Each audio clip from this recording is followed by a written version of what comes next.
Hey guys, Matt Allen here. Welcome back to Tactical Bass, and today we've got another gear review. Everything from rods and reels to baits and storage. Let's go.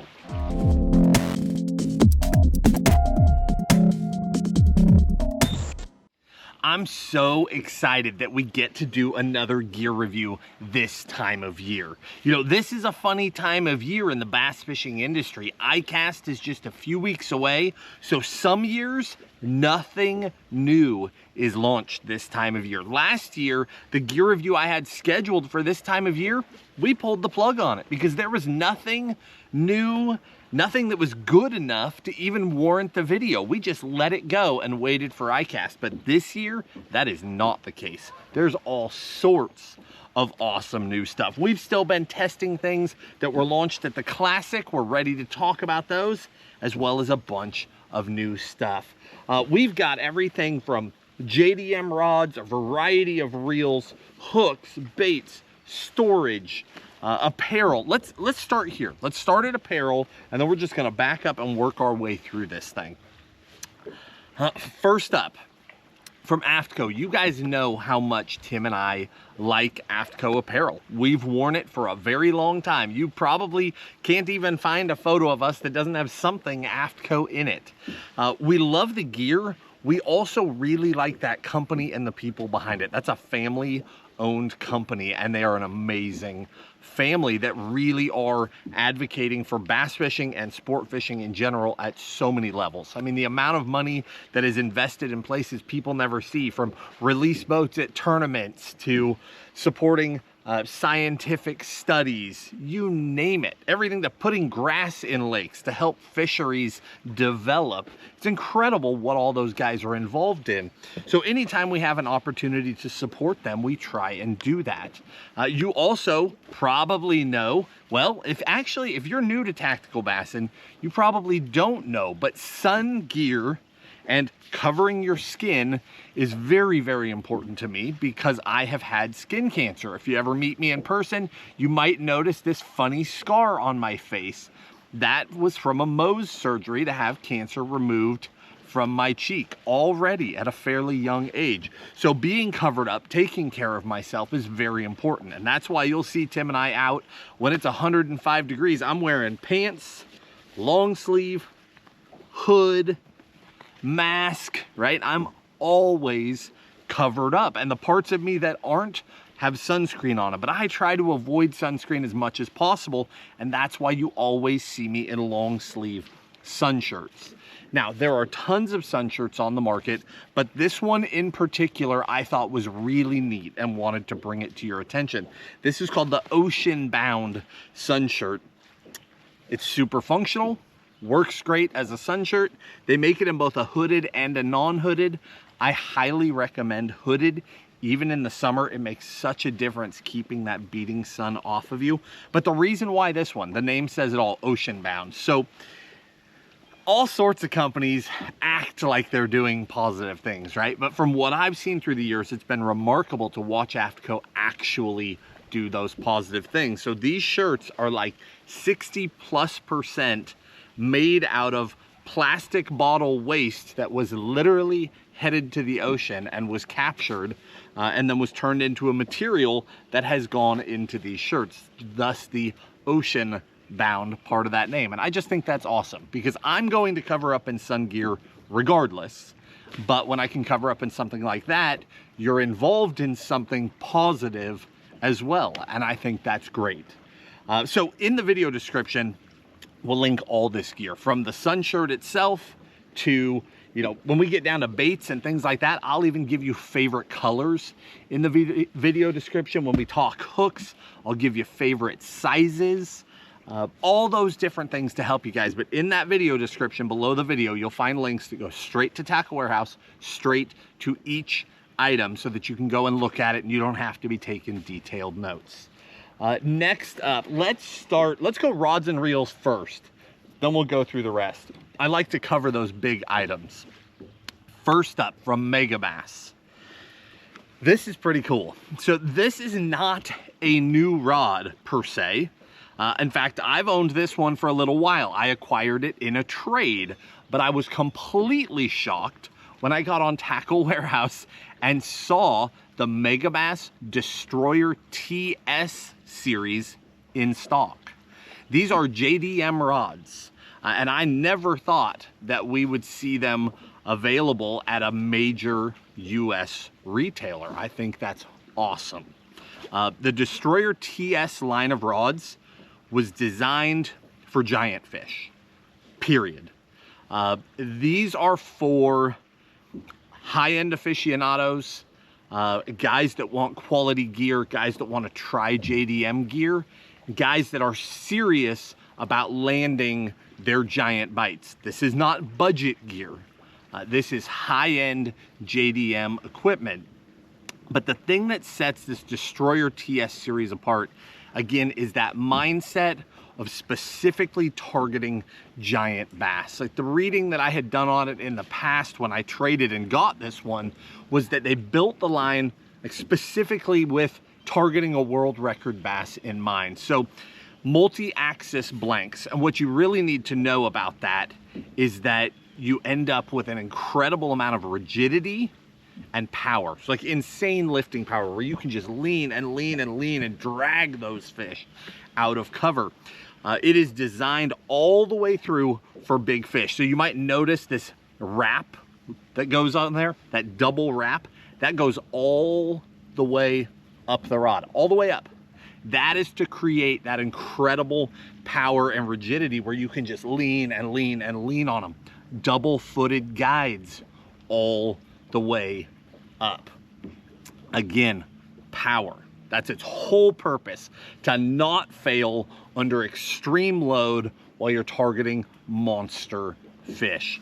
They're amazing rods. TW is carrying 4 of them, and the 4 that they're carrying, I think, were by far the most important 4.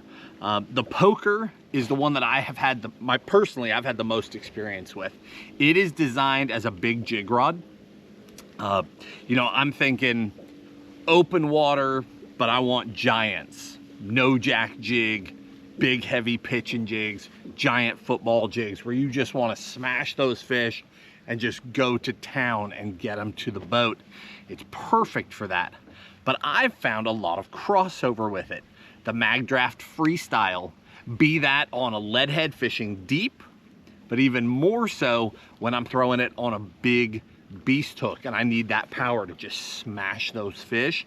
It's perfect for that as well. Another one in the lineup, probably the biggest standout to me, is the Blackjack. The Blackjack is an awesome all-around rod. You're talking about a rod that can do everything from, on one end, throw big crankbaits and heavy A-rigs, like deep water A-rigs. On the other end, perfect glide bait rod. Just amazing big fish minded rods and true JDM rods. A lot of US guys don't get to experience JDM gear. If you wanted to try a JDM rod, you're into big bait fishing or you're just into big bass fishing, I was shocked to see these become available, and I think that's great. Let's talk reels. All right, 1 spinning reel and then 2 casting reels, and both of those casting reels are BFS reels. This guy right here from Shimano, we've got the new Twin Power. The Twin Power FE is in the core solid line. What that means is that it's in the power line. So Shimano has 2 very distinct lines within the spinning reel category. Half of their reels are in the finesse line, half of them are in the power line. In other words, not every reel is great for all the things. Some of them are designed for big fish, leaning hard on them, heavier baits, things like that, and some are designed for perfect little finesse techniques. Understanding that makes it so much easier when you look through the Shimano reels to understand why some price points are so close together. That's because they're completely different reels. So the Twin Power, it's in that power family of reels, 1 step below Stella. Many of you know I'm a Twin Power fanatic. I loved the previous generation of Twin Power, and I've been super impressed by this generation of Twin Power. The Twin Power, in my opinion, is a half-priced Stella. Now, it's more than half-priced, but it saves hundreds of dollars as opposed to buying a Stella. So it saves you a pile of money, and they're just unbelievable reels. If a guy wants to reach out and feel what the absolute tip-top best feels like without the Stella spend, it's Twin Power. The other thing about this generation of Twin Power that I found so interesting is even though it's in that core solid family, it's a power fishing reel. The main thing I like to do with a Twin Power historically is I throw big tubes on them. That's my favorite application for that reel, personally. But this particular generation seems to cross over and finesse extremely well. Perfect crossover. I've been very impressed with that reel. I think Shimano did an amazing job. Next up, let's talk a little bait finesse. Let's jump over here to Daiwa. Daiwa Tatula BF TW70. What on earth does all that mean? Okay, it's in the Tatula line and it's a bait finesse reel. 70 size reel, bait finesse. They came out with 2 this year, and I put my time into the more expensive one first because I know historically in Japan, Daiwa has built incredible bait finesse reels, but they just had never brought them over to the US. So as bait finesse has exploded in the US, Shimano has flat out owned that entire market. But it's good for everybody for competition to show up because that's how we see advancement. So when Daiwa finally brought 2 reels over, we're pretty excited to see that. So I went with the higher end reel first, put a bunch of time into that to get to know it, to get a feel for the differences, how it performed. We've already done a review of that reel. Super impressed with it. Now the Tatula, I've put a bunch of time in there and same result, super impressed. The biggest difference between the two, when you spend more money, that reel's getting a lot lighter. Okay, so there's about an ounce of difference between the Tatula and the PX, the higher end. Other than that, the Tatula is super functional. Casts very light baits extremely well.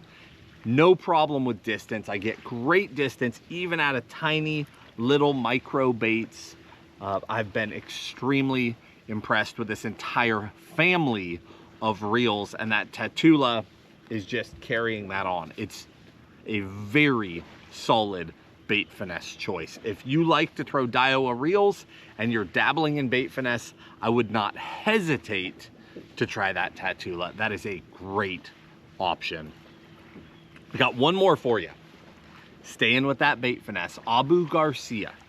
Now, this is a high-end reel. This is the Zenin LTX BFS. I got my hands on the Zenin BFS rods first. I wasn't sure if I wanted to invest in another high-end reel. I mean, that's a big investment. So I tried one of the rods first and was blown away. Love them. The 7'4" in particular has just been so good. I've caught a pile of fish. I took it on a smallmouth trip, caught a bunch of big smallmouth on it. So then after that positive experience, then I'm willing to take the leap, right? So this reel is mid 500s. It is not a budget reel. It is a high-end reel. The biggest things that I noticed about it right out the gate, super smooth, tons of adjustability, and very, very lightweight. You're talking like just over 5 ounces. It's a very light, very fishable reel. But after putting a bunch of time into it, and Tim jumped down this rabbit hole too, and Tim put even more time into this reel than I did. And the first thing out of Tim's mouth when I asked him what he thought about it was distance. That was the number one thing he said, distance. And I've experienced that same thing. This reel will send a lightweight bait, period. I mean, it will send it. When we're talking bait finesse, we're talking about throwing ultralight lures. And that can be so difficult. So difficult. And we talk all the time about how some of these bait finesse reels can outcast spinning. And that's, every time we say it, there's people that want to argue the issue. And I get that, because on paper, they should be right. Spinning rods should cast farther. But I'm telling you, these BFS reels with the ultralight lures, they send them so far. It's mind-blowing how much more water we can cover with them. It's really remarkable. So this reel has been a lot of fun. In particular, I threw a spy bait on it a bunch, and we're about to get to that. But the distance, I mean, you're almost spooling that reel, just covering giant flats. It's so much fun when you can reach out that far and touch fish. So super impressed with all of those reels, that rod. And with that, we'll kind of button up those big items. Now let's jump into baits, storage, all that stuff. We've got a few more things here to cover, and I think you're going to love all of this. So let's stick with the bait finesse trend, or rather the finesse trend, because you don't need to throw this stuff on bait finesse. You can throw it on spinning tackle too. But we're gonna start right here. I don't have these hooks in a fancy package to show you. I just have them in my box because this is what I really fish with. But from Owner, the ST26. Owner ST26 trebles. We use the Owner ST36s, the ST56s, all the time. Well, as we've gotten more and more into bait finesse, and as many of you have gotten into bait finesse, or finesse fishing in general on spinning, we have all discovered that as this category has exploded, all of these new lures have come to be. But where are the replacement hooks? You've noticed, I'm sure. If you're throwing any of this stuff, you've already got a stack of baits and you don't have replacement hooks. Insert the Owner ST26 line of treble hooks. They're even lighter wire than an ST36, which, if I was a power fisherman, would sound terrible. But when I'm using bait finesse gear, it's critical. The Owner ST26s are perfect replacements for almost all bait finesse or really finessey hard baits. We have been waiting for that, right? I know you have, because I see it in the comments non-stop. I'll give you guys a little cheat sheet here. See what I made this for myself. See this piece of paper in here? Those are the main baits that I like to throw, my little tiny hard baits and my hook size replacements. I sat and compared hooks, measured hooks, weighed hooks, got perfect comparisons, and you can't remember that stuff on the water because they're odd size. Who's gonna remember which bait takes a size 14 treble and which one takes a size 12? No one. So I made myself a little cheat sheet that I operate off of. So just so you know, maybe I'll even take a picture of this and overlay it for you. But either way, hopefully you can get a screen grab of that. The little Demiki hard baits, they take size 14s. The Shimano Megabass, that little 39F crankbait, I love that thing, size 10. The Rapala Ultralight series, those take size 12. Now, Tackle Warehouse did not bring in the size 12 because that's an oddball size, but you can absolutely operate those baits on the size 10. It's no problem. You can switch them to 10, slightly larger hooks. They still work great. Megabass, the Karashi, that's the one we all actually want to know about, right? What size hooks are those? How do you replace those? The Karashi, size 10s. Front and back, both size 10s. A Baby Pop X, size 8 in the front, size 10 in the back. The Dog X Junior, size 8. The X70 jerkbait, size 10. The X80 jerkbait, size 8. Little bait finesse cranks, the MR and the SR, both size 10s. The smallest one of all, from Bill Lewis, they came out with that Nat crankbait. That thing takes size 16s. But again, you can up it to 14s. So, in addition to that, all day, every day, I use Owner Hyperwire split rings. That's what I use on everything. They've always started at size 2. You got 2s, 3s, 4s, 5s, right? Depending on your application. They now carry and are in stock size 1. They're tiny, and that is what you need for all of these Bait Finesse baits. So again, in the video description, I'll link it, but Owner ST26 treble hooks now come in those key sizes. That is the replacement we've been waiting for. And then you can also get size 1 hyperwire split rings to change out on those baits as well. Not the most glamorous thing in the world, right? Talking about some tiny little treble hook.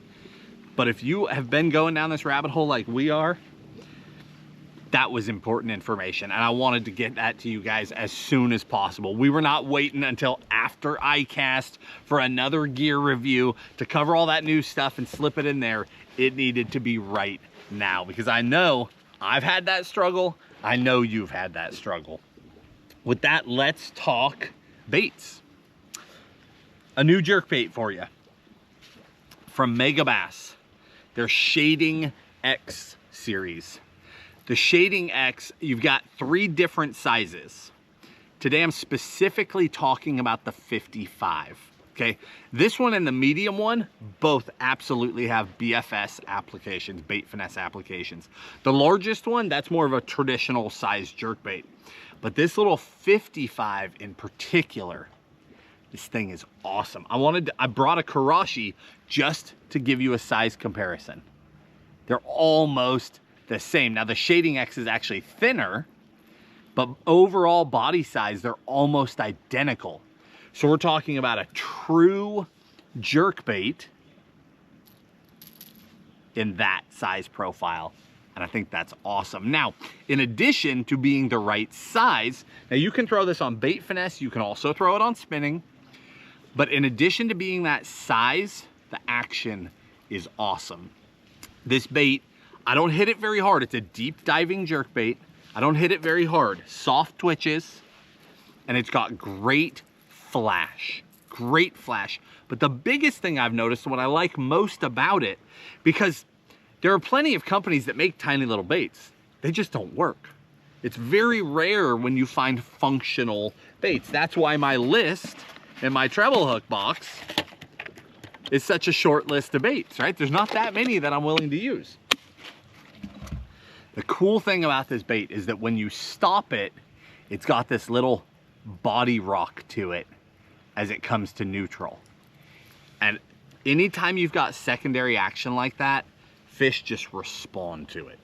And I really, really like this bait. Now, personally, I like more of the flashy type colors. Anytime I get this small, I like the flashier colors because I think that puts more presence in the water and will pull fish from farther away. That's just me giving you a side piece of advice. That's what I like. But in the video description, I'll link you the bait and I'll give you 2 or 3 of my favorite colors. And as I just told you, they're going to be those flashier colors. But that is a super cool bait in a great size with a very unique action. Next one. I couldn't be more excited about this one either.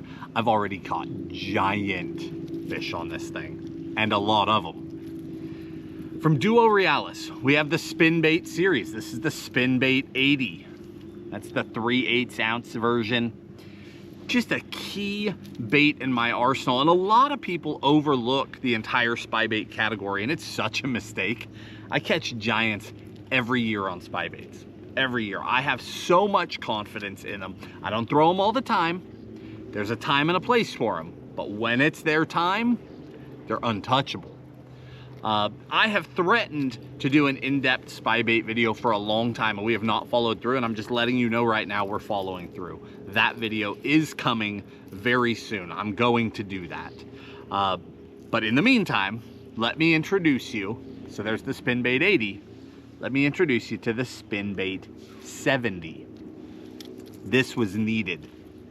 Slightly smaller. It's the little brother to the Spin Bait 80, and it's just small enough that it's a dream on Bait Finesse gear. That 7.4 that I was just referring to in that Zenin series, I was throwing this thing, I mean, spooling the reel and then just loading up on big smallmouth on a recent trip. The very first bite that I ever had on this little 70 was a 4.8 pound smallmouth. And I just went to meleeing them after that. It's a super fun bait. It's a great size because it's small enough that we can throw it on bait finesse or on light spinning tackle, but it's still large enough and heavy enough that you can cover incredible amounts of water. And that's one of the things about a spy bait that is so special. We're talking about a finesse application that will get fish to bite in a variety of conditions, but does not require us to go slow. I can still fish very quickly. I can still cover incredible amounts of water. I'm a power fisherman. That's very important to me. I want to cover water, and a lot of finesse baits will not let me do that. But that smaller spin bait fits perfectly into that application. And again, I've got some favorite colors. Now in this one, I tend to lean towards the ghostier colors because the spin bait has so little movement. So when you throw that thing out, you're winding it back. If you're not familiar, the prop in the front and the prop in the back are spinning, giving a little bit of flash, a little bit of vibration, and then the body is rocking. And that's how it comes through the water. But because it doesn't have big movements, the bass absolutely can come up and inspect that thing. So those more neutral, ooh, got me. Those more neutral colors are more consistent for me. And again, in the description, I'll give you some of my favorites. Two more. This one from Great Lakes Finesse, the Juvie Craw. We've been talking a lot about this lately. It's been in a bunch of videos. We've put a bunch of time into this bait. Both Tim and I on separate trips did a bunch of damage with this bait. It's a really cool, like true craw profile. It's got full claws, but it's completely hollow. Here's one rigged and destroyed already. This one's been through it. Let me put the hook back through there. Now they make a hook for it, but I didn't have any of those on my recent trip, so I just took a Dirty Jigs guppy head, 1/0 hook, jammed it in there, good to go. Anything with that really small hook, but I'll link you their exact hook as well. But that little profile is a fish catcher. Clear water. This is not a bait where I'm covering tons of water, but clear water where I can throw it out there and call fish to it. It's been an awesome bait. Same exact places that I'm throwing a traditional tube, but now you're throwing a tube with a more realistic profile. And a lot of times I don't like realistic craws, but this one gets pounded, probably because of size. It's just that downsized profile. When I was a little kid, I mean a tiny little kid, I used to dig in the creeks for crawdads, and those little tiny ones, they always had the soft shells on them. Bass aren't dumb, they know that. I think that this size craw from about here up to about there, maybe another ½ inch, that's the main size that they target if they have a choice. So again, that Great Lakes Finesse Juvie Craw is a really, really cool bait. You could throw it on bait finesse, you could throw it on spinning tackle, you could throw it on heavier heads if you're fishing deeper or more current. That's an awesome one. And then one more bait for you. This is not new, from Netbait. That STH tube. You guys know how much we like that 2.5 size. Juvenile goby. That's that main color. Tim and I have advocated for this for years. These things are constantly sold out.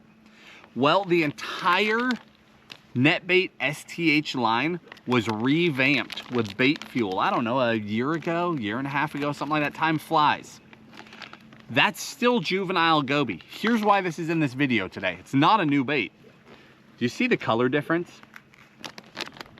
Huge color difference. When they went to bait fuel, that altered the color of the tube. That was concerning to me. Anytime I've got a key color, and believe me, juvenile goby is a key color, targeting giant smallmouth, targeting largemouth in really clear water, it's a deadly, deadly color. When I saw that color change, my heart just dropped. You're like, oh, I hope they didn't wreck something good. Now they put bait fuel in, which I view as a huge positive. I have seen that bait fuel myself. I have seen times where I felt like it really did get fish to pick that bait up when they otherwise wouldn't have. So that's a positive, but I hated the color change. So why are we finally talking about this now? Because it's not every day when I get in a situation where I'm in clear enough water around really big smallmouth and I can compare the two. And I finally had that opportunity. The water was clear. I could literally see fish cruising on sand in deep water. And I tied both on and I went to work, and I was very happy to find out that there was no issue with the new color. Those fish absolutely would whip around, come over, and pound that thing just like they did the original juvenile goby. And that's the punchline. For the guys that like throwing that little STH tube, I finally am confident I had enough time around big fish where I can say I no longer care if I'm grabbing an old one or a new one. In fact, I'm leaning to the new one because I like the bait fuel, but I'm 100% confident, totally on board with that new version of the color. Those fish were all about it. It's got that little bit of like a pinkish hue to it, and that's what I was worried about. No longer worried. It took a long time to get into a situation where I could compare them clearly enough that I knew, and that has finally happened. All right, we've got two more items here. I have been all about the soft storage this year. We did a review of the Busby Quick Cubes earlier in the year, and those things are amazing. Those water-resistant, waterproof bags. Then they came out with the Breeze version where they were like mesh-sided and completely sold out instantly, because I'm not the only one who loves soft bags.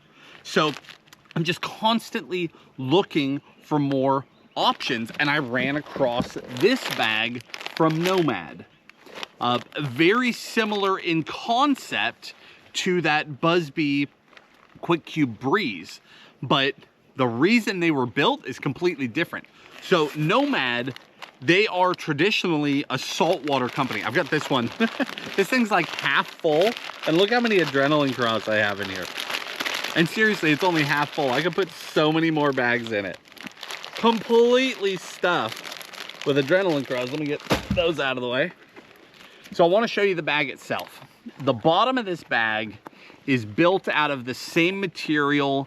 If you've ever used like high-end dry bags, like backpacking, anything like that, it's that same dry bag material in the bottom. Then the walls are an extremely heavy rubberized mesh. I mean, heavy duty. They built these bags for saltwater guys to take their leftover baits. You throw them in the bag, and you can just hose that bag out to get the salt off all those baits at the end of the day. You keep them separate from your good baits until you get them cleaned. That's my understanding of what the bag was for.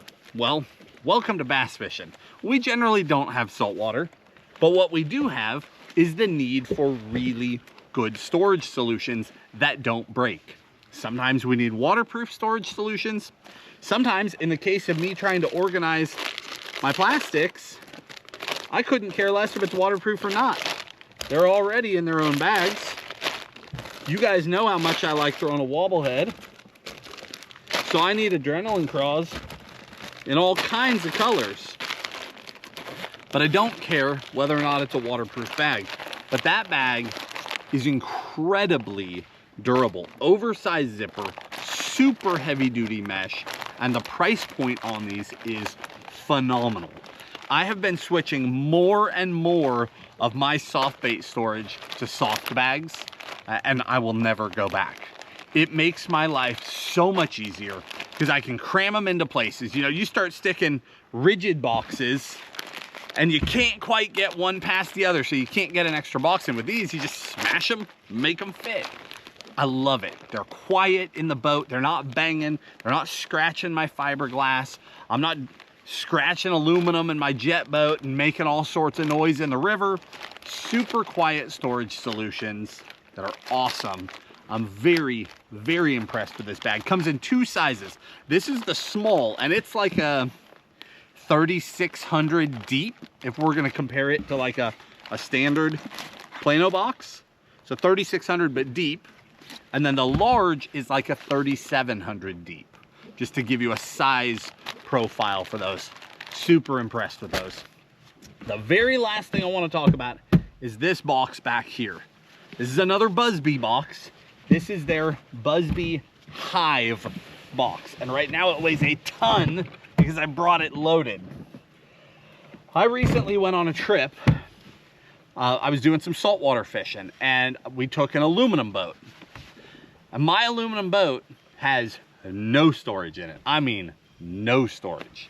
So I needed somewhere to put my tackle, and I didn't want salt getting on everything. And I saw that the Hive boxes had come out, so I got 2 of them. Now this is a high-end storage solution, okay? You're talking like, don't quote me, but maybe like 170, 180, something like that.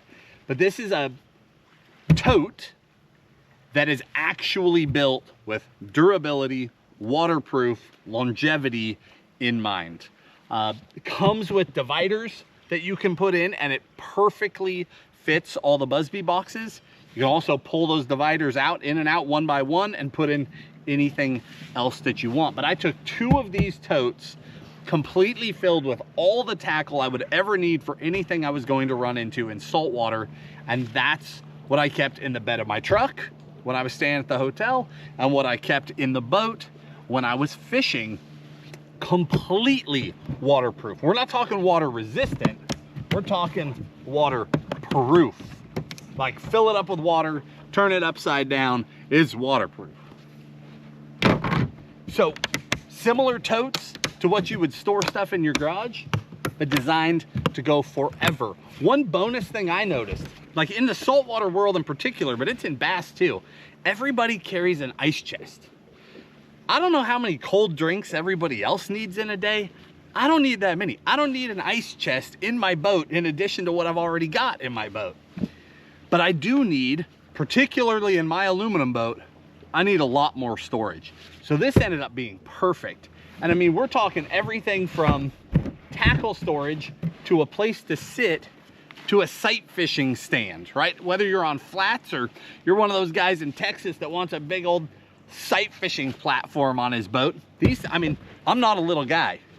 These things, they're solid. You can stand up here. You can fish off this thing. So you're talking functional storage solutions. That's a high-end option that's going to last the test of time. I have been very impressed with the 2 of these that I picked up. I mean, I just took them on a rough trip, and they're loaded down. That thing probably weighs 60 pounds right now. It's packed full of stuff, and it worked flawlessly. And with that, we are wrapping this one up. Hopefully you guys enjoyed the video. If you did, down in the video description, again, we will link all of the items, any specific details that you need. I'm gonna put those in there too, from sizes to colors to specific models. We'll get all of that in there for you. Again, if you enjoyed the video, hit that like button, subscribe to the channel, and we'll talk to you soon.